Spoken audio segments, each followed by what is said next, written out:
ನಮಸ್ತೆ ಫ್ರೆಂಡ್, ಎಲ್ಲರೂ ಹೆಂಗಿದ್ದೀರಿ? ಎಲ್ಲರೂ ಚೆನ್ನಾಗಿದ್ದೀರಾ ಅಂತ ಅಂದ್ಬಿಟ್ಟು ಭಾವಿಸ್ತೀನಿ. ಇವತ್ತು ನಾನೊಂದು ನಮ್ಮ ಉತ್ತರ ಕರ್ನಾಟಕದ ಸ್ಪೆಷಲ್ ಗೊಡ್ಡು ಖಾರ ರೆಸಿಪಿ ತೊಗೊಂಬಂದಿದ್ದೀನಿ.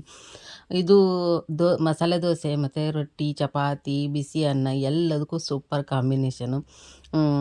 ಒಂದು ಸಲ ನೀವು ಟ್ರೈ ಮಾಡಿ ಹೇಗೆ ಬರುತ್ತೆ ಅಂತ ಅಂದ್ಬಿಟ್ಟು ನನ್ನ ಕಮೆಂಟ್ ಬಾಕ್ಸಲ್ಲಿ ಮತ್ತು ಈ ರೆಸಿಪಿ ಬ್ಯಾಚುಲರ್ಗೂ ಮಾಡ್ಕೊಳ್ಳುವಂಥ ಒಂದು ಸೂಪರ್ ಅಡುಗೆ ಅಂತಲೇ ಹೇಳ್ಬೋದು ನಾನು. ಬನ್ನಿ ಯಾವ ಥರ ಮಾಡೋದು ಅಂತ ಅಂದ್ಬಿಟ್ಟು ತೋರಿಸ್ಕೊಡ್ತೀನಿ.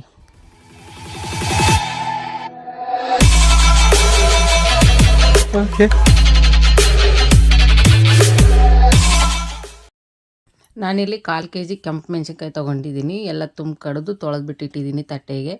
ಮತ್ತು ಇಲ್ಲಿ ನಾನು 4 ಬೆಳ್ಳುಳ್ಳಿ ಗಡ್ಡೆ ತೊಗೊಂಡು ಎಸಳು ಮಾಡಿಟ್ಟಿದ್ದೀನಿ. ಮತ್ತು 1 ನಿಂಬೆಹಣ್ಣಿನ ಗಾತ್ರದಷ್ಟು ಬೆಲ್ಲ, ಮತ್ತು 2 ಸ್ಪೂನ್ ಜೀರಿಗೆ, ಆಮೇಲೆ 2 ರಿಂದ 3 ಇಂಚ್ ಆಗೋಷ್ಟು ಶುಂಠಿ ತೊಗೊಂಡಿದ್ದೀನಿ. ಮತ್ತು ಕೊತ್ತಂಬರಿ ಸೊಪ್ಪು, ಕರಿಬೇವು ಸೊಪ್ಪು, ಚಿಕ್ಕ 2 ನಿಂಬೆಹಣ್ಣು ತೊಗೊಂಡಿದ್ದೀನಿ. ಮತ್ತು ಇಲ್ಲಿ ನಾನು ಒಂದು ನಿಂಬೆಹಣ್ಣಿನ ಗಾತ್ರದಷ್ಟು ಹುಣಸೆಹಣ್ಣು ನೆನೆ ಹಾಕಿಟ್ಟಿದ್ದೀನಿ. ನಾನಿಲ್ಲಿ ಮೆಣಸಿನ್ಕಾಯಿನ ಹುರಿತಾ ಇಲ್ಲ, ಡೈರೆಕ್ಟಾಗಿ ಮಿಕ್ಸಿಗೆ ರುಬ್ತಾ ಇರೋದು. ಯಾವ ಥರ ಮಾಡ್ತಾಯಿದ್ದೀನಿ ಅಂತ ಅಂದ್ಬಿಟ್ಟು ಬನ್ನಿ ನೋಡಿ. ಈಗ ನಾನು ಮೆಣಸಿನ್ಕಾಯಿನ ಮಿಕ್ಸಿ ಜಾರ್ಗೆ ಹಾಕ್ತಾಯಿದ್ದೀನಿ ಎಲ್ಲನೂ. ಮತ್ತು ಈಗ ನಾನು ಜೀರಿಗೆ, ಬೆಳ್ಳುಳ್ಳಿ ಮತ್ತು ಶುಂಠಿ, ಬೆಲ್ಲ ಎಲ್ಲನೂ ಒಂದೇ ಸಲಕ್ಕೆ ಹಾಕಿದೆ ನಾನು ಮಿಕ್ಸಿ ಜಾರಿಗೆ. ಇದಾದಮೇಲೆ ನಾನು ಕೊತ್ತಂಬರಿ ಸೊಪ್ಪು, ಕರಿಬೇವು ಸೊಪ್ಪು ತೊಗೊಂಡಿದ್ದೀನಿ, ಅದನ್ನು ಮಿಕ್ಸಿ ಜಾರಿಗೆ ಹಾಕ್ತಾಯಿದ್ದೀನಿ. ಇದಾದಮೇಲೆ ನಾನು ಹುಣಸೆಹಣ್ಣು ನೆನೆ ಇಟ್ಟಿದ್ನಲ್ಲ, ಹುಣಸೆಹಣ್ಣು ಹಾಕ್ತಾಯಿದ್ದೀನಿ. ಮತ್ತು ಇದು ತುಂಬ ಸರಳವಾಗಿ ಮಾಡ್ಕೊಳ್ಳೋವಂಥದ್ದು ಮತ್ತು ಬೇಗನೂ ಆಗುವಂಥ ರೆಸಿಪಿ. ಬಾಯಿ ಕೆಟ್ಟೋದಾಗ, ಜ್ವರ ಬಂದಾಗ, ನೆಗಡಿ ಆದಾಗ ಒಂದು ಸಲ ನೀವು ಟ್ರೈ ಮಾಡಿ ಹೇಗೆ ಬಂತು ಅಂತ ಅಂದ್ಬಿಟ್ಟು ನನ್ನ ಕಮೆಂಟ್ ಬಾಕ್ಸಲ್ಲಿ ತಿಳಿಸಿ. ಇಲ್ಲಿಗೆ ರುಚಿಗೆ ತಕ್ಕಷ್ಟು ನಾನು ಉಪ್ಪು ಹಾಕ್ತಾಯಿದ್ದೀನಿ.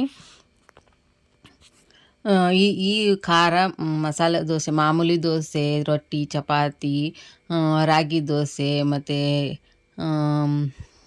ಪೂರಿ, ಅನ್ನ, ವೈಟ್ ರೈಸ್, ಅನ್ನಕ್ಕೂ ಎಲ್ಲದಕ್ಕೂ ಸೂಪರ್ ಕಾಂಬಿನೇಷನ್ನು, ತುಂಬ ಚೆನ್ನಾಗಿರುತ್ತೆ. ನೋಡಿ, ನಾನೀಗ ರುಬ್ಕೊಂಡು ಬಂದೆ. ಈ ಥರ ರುಬ್ಕೋಬೇಕು. ರುಬ್ಬಿದಾದಮೇಲೆ ನಾನು ಇದಕ್ಕೆ ಒಗ್ಗರಣೆ ಮಾಡ್ತೀನಿ. ಇಲ್ಲಿ ನಾನು ಒಂದು ಪಾತ್ರೆ ಇಟ್ಟು ಸ್ಟೋವನ್ನ ಹೊತ್ತಿಸ್ಕೊಂಡು, ಈಗ ನಾನು ಪಾತ್ರೆಗೆ 2 ರಿಂದ 3 ಸ್ಪೂನ್ ಆಗುವಷ್ಟು ಎಣ್ಣೆ ಹಾಕ್ತಾಯಿದ್ದೀನಿ.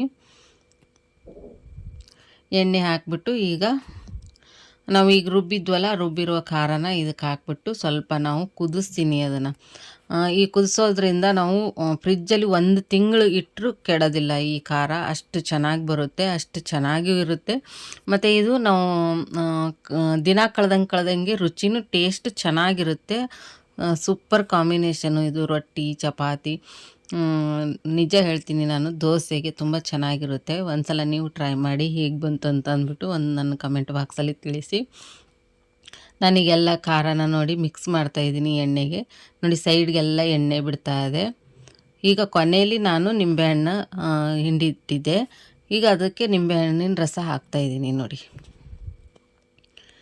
ಇಷ್ಟಾದರೆ ಆಯಿತು. ಮಾತ್ರ ತುಂಬ ಚೆನ್ನಾಗಿತ್ತು ಇದು. ಅವತ್ತು ನಾನು ದೋಸೆ ಮಾಡಿದ್ದೆ. ದೋಸೆಗೆ ಸೈಡ್ಗೆಲ್ಲ ಹಾಕಿಬಿಟ್ಟು ಕೊಟ್ಟೆ. ತುಂಬ ಚೆನ್ನಾಗಿತ್ತು. ಮಸಾಲೆ ದೋಸೆ ನಾವು ಹೋಟ್ಲಲ್ಲಿ ತಿನ್ನೋ ಥರನೇ ಇತ್ತು. ಖಾರ ಅಷ್ಟೇ ಟೇಸ್ಟಾಗಿ ಇತ್ತು. ಒಂದು ಸಲ ನೀವು ಟ್ರೈ ಮಾಡಿ ಹೇಗೆ ಬರುತ್ತೆ ಅಂತ ಅಂದ್ಬಿಟ್ಟು ನನ್ನ ಕಮೆಂಟ್ ಬಾಕ್ಸಲ್ಲಿ ತಿಳಿಸಿ. ಎಲ್ಲ ಮಿಕ್ಸ್ ಮಾಡಿದ್ಮೇಲೆ ನೋಡಿ, ಎಣ್ಣೆ ಎಲ್ಲ ಹೆಂಗೆ ಸೈಡ್ಗೆಲ್ಲ ಎಣ್ಣೆ ಬಿಟ್ಕೊಂಡಿದೆ. ಇಷ್ಟಾದರೆ ಆಯಿತು. ಇದು ಖಾರ ರೆಡಿ ಆಯಿತು. ಈಗ ನಾನು ಇದನ್ನು ಗಾಜಿನ ಡಬ್ಬ ಇದ್ದರೆ ಗಾಜಿನ ಡಬ್ಬಕ್ಕೆ ಹಾಕಿಡಬೇಕು. ನನಗೆ ಗಾಜಿನ ಡಬ್ಬ ಇಲ್ಲ ಅಂದ್ಬಿಟ್ಟು ಸ್ಟೀಲ್ ಡಬ್ಬಕ್ಕೇ ಹಾಕಿಟ್ಟಿದ್ದೀನಿ. ಈಗ ದೋಸೆ ಮಾಡ್ತಾಯಿದ್ದೀನಿ ನಾನು ಈ ಖಾರಕ್ಕೇ ದೋಸೆ ಮಾಡೋಣ ಅಂತ ಅಂದ್ಬಿಟ್ಟು ತವೆ ಇಟ್ಟು, ತವೆ ಕಾದ್ಮೇಲೆ ದೋಸೆಗೆ ಹಾಕೋಣ ಅಂತ ಹಿಟ್ಟು ಹಾಕ್ತಾಯಿದ್ದೀನಿ. ಮತ್ತು ಅಷ್ಟೇ ಚೆನ್ನಾಗಿತ್ತು ದೋಸೆನೂ. ನನ್ನ ಮಕ್ಕಳಂತೂ ತುಂಬ ಇಷ್ಟಪಟ್ಟು ತಿಂದರು ದೋಸೆ. ಮೇಲ್ಗಡೆ ಸ್ವಲ್ಪ ಬೆಣ್ಣೆ ಹಾಕಿದೆ ನಾನು.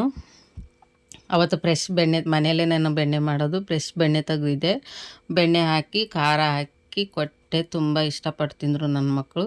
ಒಂದು ಸಲ ನೀವು ಮಾಡಿ ಹೇಗೆ ಬಂತು ಅಂತ ಅಂದ್ಬಿಟ್ಟು ನನ್ನ ಕಮೆಂಟ್ ಬಾಕ್ಸಲ್ಲಿ ತಿಳಿಸಿ. ಮತ್ತು ಹೊಸದಾಗಿ ಯಾರು ನನ್ನ ಚಾನಲ್ನ ನೋಡ್ತಾ ಇದ್ದೀರಾ, ಪ್ಲೀಸ್ ಸಬ್ಸ್ಕ್ರೈಬ್ ಮಾಡ್ಕೊಂಡು ನೋಡಿ. ಮತ್ತು ಆಲೂಗಡ್ಡೆ ಪಲ್ಯ ಹಾಕಿದ್ದೆ ನಾನು ನೋಡಿ. ಆಲೂಗಡ್ಡೆ ಪಲ್ಯ ಮಾಡಿದ್ದೆ ದೋಸೆ ಜೊತೆ. ಮಸಾಲೆ ದೋಸೆ ತಿಂದಂಗೆ ಆಯಿತು ಮಾತ್ರ ತುಂಬ ಟೇಸ್ಟಾಗಿತ್ತು ಮಾತ್ರ. ಒಂದ್ಸಲ ನೀವು ಟ್ರೈ ಮಾಡಿ. ಮತ್ತು ಇದು ತುಂಬ ಟೈಮೂ ಇಲ್ಲ, ಬೇಗನೆ ಆಗುವಂಥ ರೆಸಿಪಿ. ನಾವು ಗೊಡ್ಡು ಖಾರ ಅಂತಲೇ ಅನ್ನೋದು ನಮ್ಮ ಕಡೆ. ನಾವು ಉತ್ತರ ಕರ್ನಾಟಕ ಸೈಡು ಗೊಡ್ಡು ಖಾರ ಅಂತಲೇ ಅನ್ನೋದು ಇದಕ್ಕೆ. ನೋಡಿ ನಾನೀಗ ಮಸಾಲೆ ದೋಸೆ ಥರನೇ ಕಾಣಿಸ್ತಾ ಇದೆ, ಅಷ್ಟೇ ಟೇಸ್ಟಾಗಿತ್ತು. ನಾನು ಇದು ಖಾರ ಮಾಡಿದಾಗ ನಮ್ಮ ಮಕ್ಕಳು ಅಷ್ಟೇ ಇಷ್ಟಪಟ್ಟು ತಿಂದರು. ಇದ್ರ ಜೊತೆ ನಾನು ಹೆಸರುಬೇಳೆ ಪಾಯಸ ಮತ್ತು ಆಲೂಗಡ್ಡೆ ಪಲ್ಯ ಮಾಡಿ ಸರ್ವ್ ಮಾಡಿದೆ.